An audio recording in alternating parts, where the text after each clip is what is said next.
Y a-t-il une philosophie chrétienne ? Affirmez-le ne serait-ce qu'à la sortie de la messe à quelqu'un qui a quelques rudiments de philosophie ou de théologie, surtout si celui-ci est passé par la communauté Saint-Jean, où les novices reçoivent une solide formation intellectuelle et sont initiés à la pensée d'un saint Thomas peut-être plus aristotélicien que thomiste, et vous êtes assuré de faire scandale. Vous aurez beau dire que le grand pape Léon XIII a pourtant utilisé l'expression dans le sous-titre de son encyclique fondatrice Aeterni Patris en 1879. Un catholique érudit préférera quand même faire confiance à un Breillet ou à un Heidegger qui avait qualifié la notion de philosophie chrétienne de cercle carré. Si elle est une chimère, est-il possible que le pape du renouveau du thomisme dans l'Église ne s'en soit pas rendu compte ? Et comment expliquer aussi qu'un historien reconnu et sérieux comme Étienne Gilson ait répété pendant des décennies que cette notion est un fait observable dans l'histoire de la pensée ? Notre paroissien érudit vous dira qu'il n'y a pas plus de philosophie chrétienne que de mathématiques chrétiennes ou bouddhistes.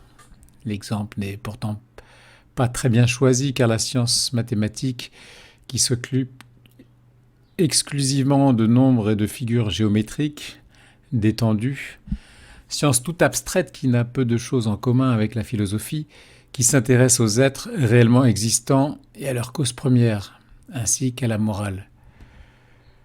La philosophie est une science directement mêlée aux actes humains et à leur finalité.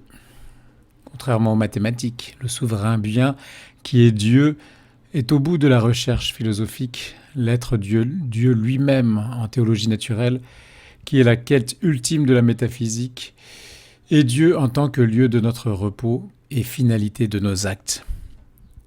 La philosophie est la science rationnelle humaine la plus directement intéressée par la recherche intellectuelle chrétienne, pour une raison laissée à ses seules forces naturelles. En effet, la théologie est la reine des sciences puisqu'elle seule permet d'accéder au seul Dieu un et trinitaire, créateur et sauveur du monde.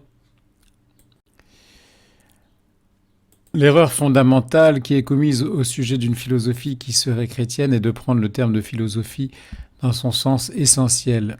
Certes, une philosophie, par définition, est strictement naturelle et ne concerne que la raison qui réfléchit en partant des choses naturelles, concrètes, d'ici-bas, et qui s'élève progressivement en raisonnant après avoir abstrait des concepts, des objets perçus par les organes ou par les sens.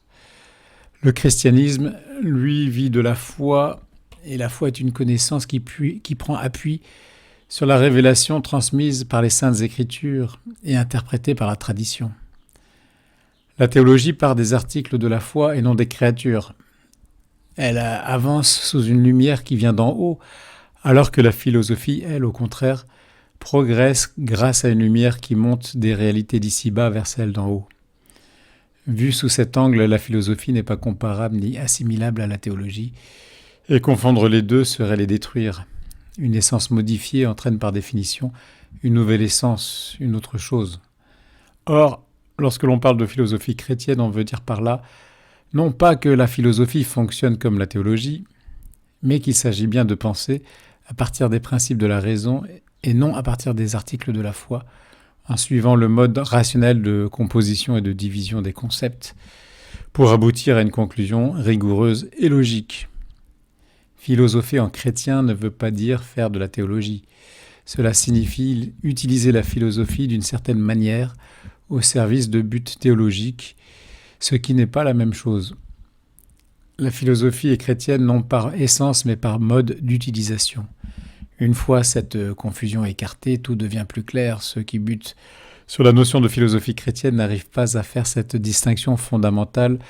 Nous espérons que cette courte explication pourra leur faire tomber les écailles des yeux, car dans leur obstination, ils se privent de grands trésors.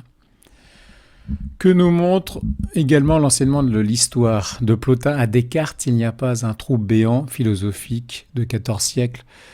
On aperçoit quasi uniquement des chrétiens, des clercs, en commençant par saint Justin, qui, tel un Augustin, un Anselme, un Thomas, un Bonaventure et bien d'autres, ont permis à la philosophie de se hisser au rang de science grâce à l'outillage intellectuel procuré par la philosophie, et surtout en travaillant sur des sujets théologiques. On enrichit la philosophie elle-même à un tel point que, devenue indépendante de sa maîtresse, la servante a produit la doctrine de Descartes et de tous les autres modernes.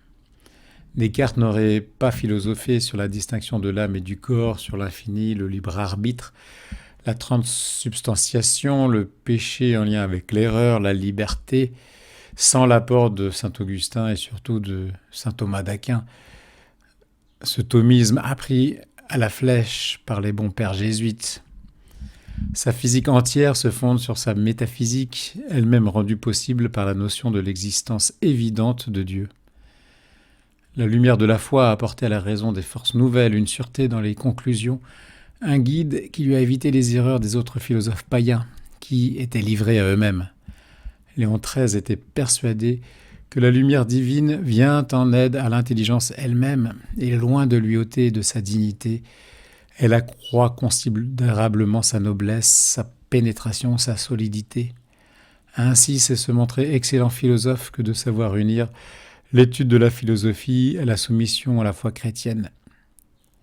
Il y eut, au cours de l'histoire de la pensée, un échange de bons procédés. La philosophie et la théologie ont bénéficié de leur rapport réciproque. Le chapitre 4 de la Constitution Dei Filius du Concile Vatican I donne un très bon résumé de cette aide mutuelle. La droite raison démontre les fondements de la foi et, éclairée par sa lumière, elle cultive la science des choses divines. La foi délivre et prémunit la raison des erreurs et l'enrichit d'amples connaissances. L'exemple le plus marquant de cette philosophie chrétienne est ce qu'on a appelé la scolastique, dont saint Thomas est le plus illustre représentant. C'est elle qui a fourni à l'Église la solidité de sa doctrine, les lumineux éclaircissements sur les choses qu'il fallait croire pour être sauvé. L'appel de Léon XIII visait un retour à cette philosophie chrétienne qui se résume le mieux dans la façon qu'a eu saint Thomas de raisonner « Philosophia Christiana ad mantem sancti Thomae Aquinatas », une manière chrétienne de philosopher dans laquelle saint Thomas a excellé.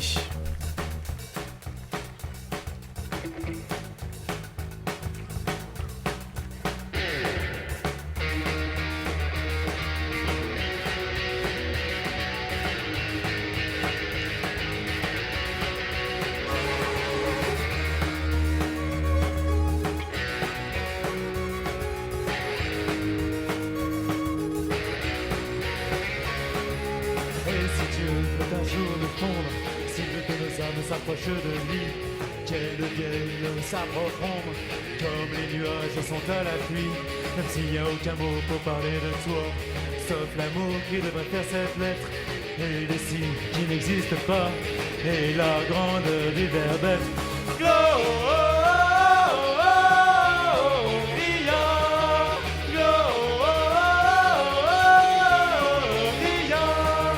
Qu'ai-je à perdre à croire?